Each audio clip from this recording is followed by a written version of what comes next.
ओम शांति। आज 11 अप्रैल 2025 के महावाक्यों के मनन चिंतन में प्यारे मीठे बाप दादा ने कहा, मीठे बच्चे, अब यह नाटक पूरा होता है। अब हम बच्चों को वापस घर जाना है। तो इस दुनिया से हमें ममत्व मिटा करके नए घर को क्षमा चाहेंगे। घर पुराना है, नए अपने घर को और नए राज्य को याद करना, क्योंकि राज्य नया होता है।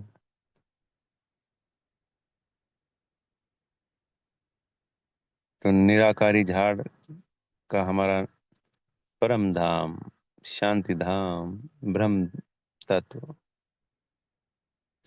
जिसको अनेकों नामों से जाना जाता है, उसको भी याद करना है। बाबा को तो याद करना ही करना है, साथ में घर को अनेकों बार याद करें दिन में, और अपनी राजधानी, तो वहां पे हम अनेकों चित्र देख सकते हैं।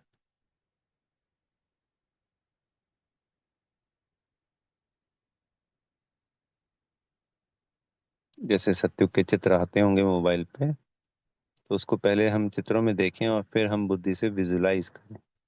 ऐसे ही ब्रह्मलोक को, अपने घर को भी बुद्धि से विजुलाइज करना। उसकी भी अपनी एक शक्ति है। वो छठा तत्व है, ब्रह्म तत्व। तो वहां से भी शक्तियां लेनी होती है, बाबा से भी शक्तियां लेनी है, अपने घर से भी शक्तियां लेते रहे, लेकिन वो बाबा से ही शक्तियां मिलती हैं। जैसे होता है ना, हम कहते हैं बच्चे चले जाते हैं तो घर सूना सूना हो गया। तो वो घर भी तो सूना हो गया ना जी, हम बच्चों के बिना। हम बच्चे तो यहाँ हैं और बाबा भी अब यहाँ आ गए हमारे को लेने। तो अब वो वहाँ पे कैसे होगी भरपूरता, जब हम सब बच्चे वहां जाएंगे।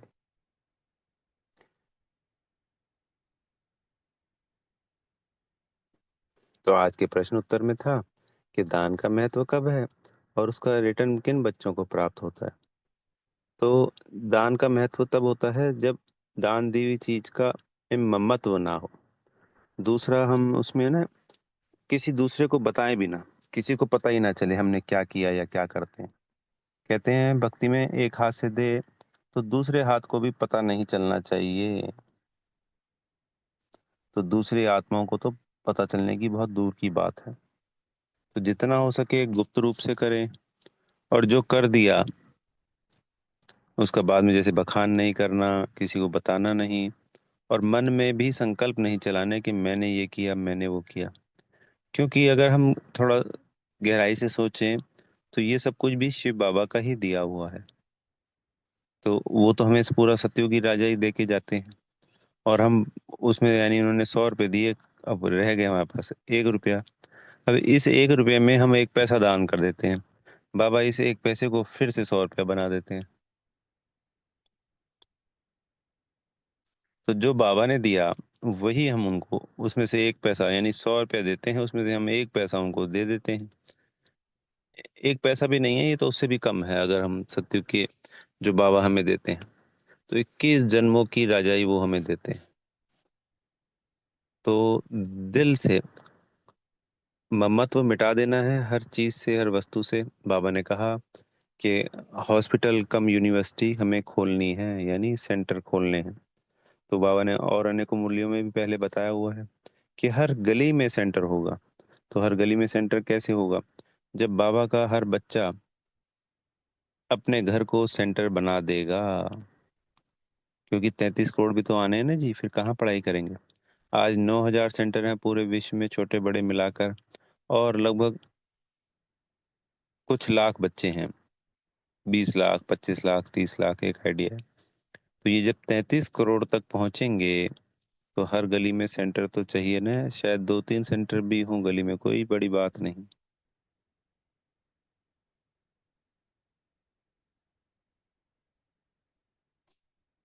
क्योंकि सबकी पढ़ने की व्यवस्था वहीं होनी है। तो भक्ति में बाबा ने बताया कि धर्मशाला खोलते हैं, कुछ भी करते हैं, तो बुद्धि में रहता है कि इसका फल हमें अगले जन्म में मिलेगा। कोई कहे कि मैं तो इसमें आसक्ति नहीं रखता हूँ, या मेरी कोई ऐसी इच्छा नहीं है, तो ऐसा हो नहीं सकता कि उसको उसका फल ना मिले। इसमें जो समझ में आता है, जिसकी जितनी शुद्ध भावना होगी, शुभ विचार होंगे, जितना ट्रस्टी बनकर इस सेवा भाव से वो धन लगाएगा, उतनी ही उसकी प्राप्तियां अधिक होती हैं। जैसे किसी ने उसका बखान किसी और को कर दिया, तो दो आत्माओं ने, मान लीजिए एक ने ज्यादा धन दिया, उसने बखान कर दिया, और एक ने थोड़ा सा दिया। जैसे बाबा कहते हैं ना, गरीब की तो 1 रुपया भी 1000 के बराबर है, साहूकार के 1000 के बराबर। वो तो अलग हो गया। पर इसमें भावना की भी बात है कि जिसकी भावना जैसी होगी, उसके आधार पे भी उसके दिए हुए दान पुण्य का फल अधिक या कम हो जाता है। तो ट्रस्टी बनकर हमें सबको संभालना है। बाबा ने कहा है, इन आंखों से जो कुछ भी देखते हो, ये सब कुछ विनाश होने वाला है। ये हमें अपने आप को संकल्प क्रिएट करने हैं दिन में अनेक बार, तभी तो हमारा ममत्व मिटेगा ना। तो एक तो देही अभिमानी, आत्माभिमानी का अभ्यास हमारा ममत्व मिटाता है। और एक जो बाबा मुरली में हमें संकल्प अच्छे अच्छे पॉइंट्स बताते हैं, उनको बार बार मनन चिंतन करने से, बाबा ने कहा कि मुरली को हमें मनन चिंतन करना है, शुरुआत करनी है 1 घड़ी, आधी घड़ी से, और फिर इसके मनन चिंतन के समय को बढ़ाते जाना है, क्योंकि इससे हमें शक्तियां मिलती हैं। जैसे भोजन को पचाने के लिए और वो शरीर को लगे, तो शरीर की एक्सरसाइज की जाती है। तो ये आत्मा का भोजन क्या है? मुरली है। तो मुरली को जब हम इसको पचाएंगे, इसका मनन चिंतन करेंगे, तो ये आत्मा को शक्तियां प्रदान करेगी।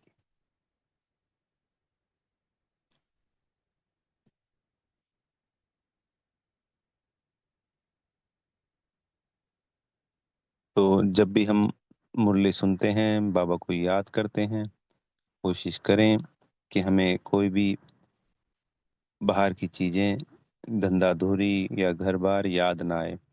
उसके लिए आत्मा का अभ्यास जितना शक्तिशाली और जितना अधिक समय का होगा, उतना ही हमें इन सभी से डिटैच होना सहज होगा। इन सब की याद समाप्त होती चली जाएगी, और सिर्फ सदा एक बाबा ही याद रहेगा। क्योंकि जब हमें पता होता है कि मृत्यु निश्चित है, आज कोई हमें एग्जैक्ट बता दे कि भाई 10 दिन बाद इसकी मृत्यु होनी है, तो उसके सोचने का और कर्म करने का तरीका बदल जाता है उस आत्मा का। तो ऐसे ही जब हमें ये ज्ञान हो गया है कि सब कुछ नश्वर है, ये विनाश होना ही होना है। क्योंकि बाबा ने कहा कि अगर हम इस वक्त उधार देते हैं, तो वो उधार वापस नहीं आएगा। या फिर कोई सामने वाला दिवाला निकाल देता है, या सामने वाला मुकर जाता है, तो वो पैसा तो बर्बाद हो गया। तो अपने पास पैसा है, तो दिल खोल कर दान करना है। यूनिवर्सिटी कम हॉस्पिटल हमें खोलना ही खोलना है। बाबा ने आज इसके ऊपर अनेकों अनेक हमें पॉइंट दिए।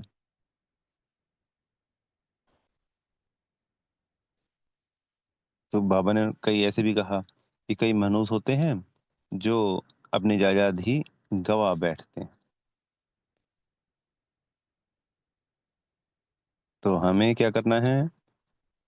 यह है डायमंड युग में स्वयं को डायमंड बनकर, अपने पास जो भी कौड़ी है, उसको डायमंड बनाने के लिए उसका सही और सदुपयोग करना है।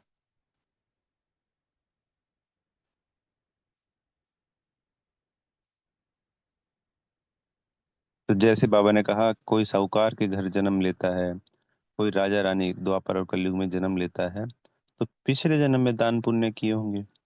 इसी प्रकार हमारे द्वारा किए गए दान पुण्य के आधार पर हमें स्वर्ग की, विश्व की 21 जन्मों की रजाई मिलती है। तो इसमें बाबा ने ब्रह्मा बाबा का भी एग्जाम्पल दिया कि वो भी निकालते थे, भक्ति में दान पुण्य करते थे। और फिर जब ये यानी शिव बाबा आए, तो उन्होंने सब कुछ यहीं पे लगा दिया। फिर बाबा ने आज गाली खाने वाली बात भी बताई कि जो शास्त्रों में लिखा है, श्री कृष्ण को गाली पड़ी, तो ब्रह्मा बाबा ने सब कुछ बाबा यानी शिव बाबा की श्रीमत पे किया। तो शिव बाबा को तो कोई जानते नहीं, तो सारी गालियां किसको खानी पड़ी? ब्रह्मा बाबा को। जैसे बाबा ने एग्जाम्पल दिया कि सब अपने आप भाग के चले आते थे, तो एक कशिश होती थी शिव बाबा की, जिसकी वजह से बोले सब भाग के आ जाते थे। तो ब्रह्मा बाबा ने कहा कि मैंने तो किसी को भी नहीं कहा कि भाग के आओ, और फिर जब उनको छुड़ाने के लिए उनके परिवार की आत्माएं आती थी, तो ब्रह्मा बाबा ने कहा कि मैं तो कहता था कि आप इनको समझा के ले जाओ अपने साथ, पर किसी की हिम्मत नहीं होती थी कि वो उनको समझा कर ले जावे, क्योंकि इसके पीछे किसकी ताकत है? ऑलमाइटी अथॉरिटी की। सारी जादूगरी शिव बाबा की है। तो उन्होंने शिव बाबा की श्रीमत पर चलकर, ये पॉइंट इसलिए है, कई बार हम सोचते हैं कि मान लीजिए कोई धारणा है, खान पान की धारणा है, हम कहीं किसी के घर जाते हैं, जो लोग एग्जाम्पल देते हैं आत्मा भाई हमारे को, तो वहां पे हम नाराज हो जाते हैं, मना कर देते हैं। तो प्रेम भाव से अपनी धारणाओं को सामने वाले के समक्ष रखना है। सामने वाला चाहे माने चाहे नहीं माने, हमें अपनी धारणाएं नहीं तोड़नी है। कोई नाराज हो रहा है तो हमारी चेकिंग है कि हम अपने ममत्व में कहीं आकर के स- बाबा की दी हुई धारणाएं तो नहीं तोड़ देते हैं। तो हमारे पास दो व्यक्तित्व हैं। एक शिव बाबा, जो 5,000 साल बाद मिला है, जिसको हमने 63 जन्म ढूंढा है, जिसको सामने वाला नहीं जानता है। तो हमने उस वक्त शिव बाबा की साइड ली या उस आत्मा की साइड ली? हमारा प्रेम शिव बाबा से है तो हम इन बातों की परवाह नहीं करेंगे, जैसे ब्रह्मा बाबा ने नहीं की। अगर ब्रह्मा बाबा ऐसे फिर परवाह करते, बात खान पान की धारणा की नहीं है, पवित्रता की धारणा की थी। कितना अपोजिशन हुआ, विरोध हुआ, पंचायत ने, संसद ने, पुलिस ने, सब ने, पूरे समाज ने, सगे संबंधियों ने, सब ने नाता तोड़ लिया। जबकि उनका रुतबा तो बहुत बहुत बड़ा था। राजाएं उनके दोस्त हुआ करते थे, राजाएं अपने साथ उनको बिठाया करते थे। राजाएं राज दरबार तब चलाते थे जब बाबा वहां पहुंच जाते थे, उनका इंतजार करते थे। तो सोचिए ना कि कैसा रुतबा था। तो हमारा तो उतना बड़ा रुतबा भी नहीं है, संसार की बात की जा रही है। ऐसे हमें लक्ष्मी नारायण का लक्ष्य पक्का रखना है। तो उसके बावजूद भी सबका विरोध सहा, अपने सगे संबंधियों का, यार दोस्त का, स्वयं के परिवार का, और छोड़ के भी चले गए। स्वयं के बच्चे भी हम सभी जानते हैं कि छोड़ के चले गए उनके। उनका बेटे कहाँ चले यज्ञ में।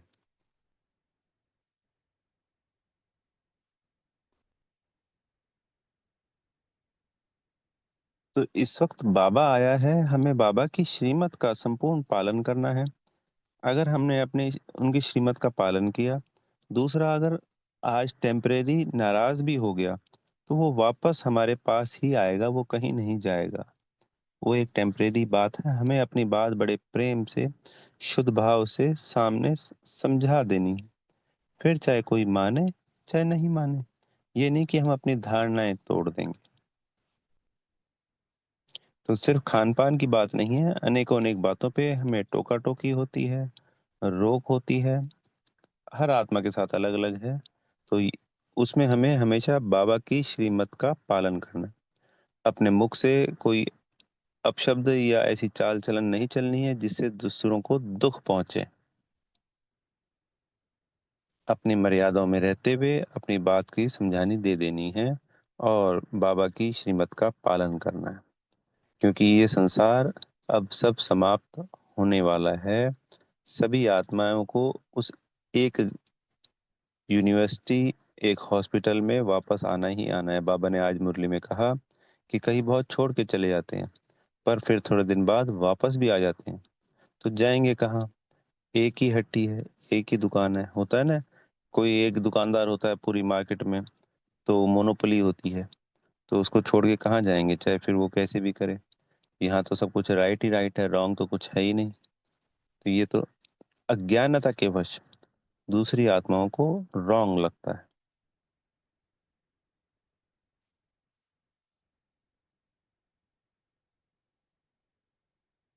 बाबा ने कहा कि मनन चिंतन करना है कि कैसे आत्मा सतो प्रधान बनती है। ये कितनी वंडरफुल बात है कि 5,000 वर्ष में हम सतो प्रधान से तमो प्रधान बने।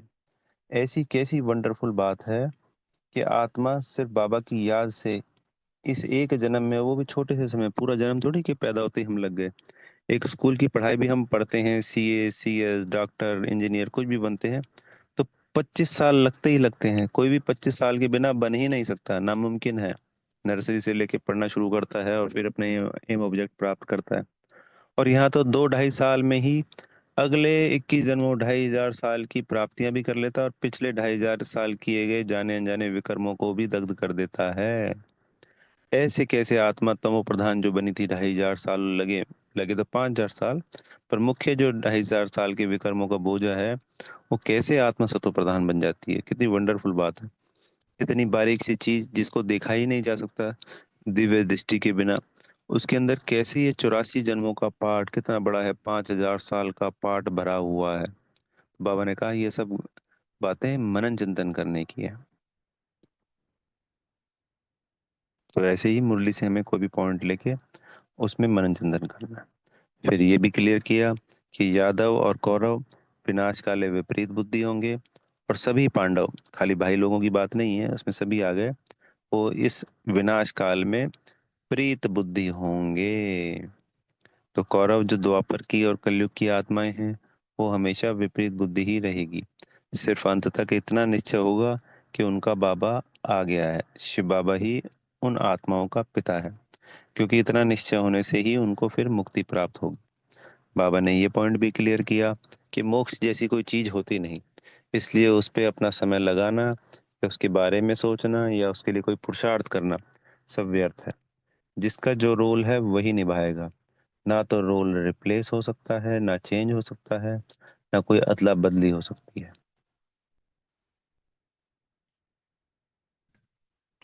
फिर आज हमें सदगुरु जी से वरदान मिला कि भिन्नता को मिटाकर एकता लाने वाले सच्चे सेवाधारी भव। तो हम ब्राह्मण परिवार की विशेषता क्या है? अनेक होते हुए भी एक। तो हमारी एकता से ही सारे विश्व में एक धर्म एक राज्य की स्थापना होती है। इसलिए हमें अटेंशन देकर कहीं पे भी कोई मतभेद है, कोई भिन्नता है, तो इसको मिटाना है और एकता लानी है। तब हम कहेंगे सच्चे सेवाधारी। तो हमें अपनी तरफ से सदा संगठन में रहते हुए ये पहल करनी होती है, झुक के चलना होता है, दूसरों की बातों को मानना चाहिए, रिगार्ड देना चाहिए, और अपनी एकता को शक्तिशाली बनाना चाहिए। तो स्वयं का सब कुछ सेवा प्रति सभा करते, जैसे सकार बाप किसकी उदाहरण दिया बाबा ने? ब्रह्मा बाबा का। हड्डियां भी सुहा की। ऐसे हमारी हर कर्मेंद्रियों से सदा ही सेवा होती रहे। तो मनसा वाचा कर्मणा, दृष्टि वृत्ति बोल द्वारा सदा ही सेवा हो।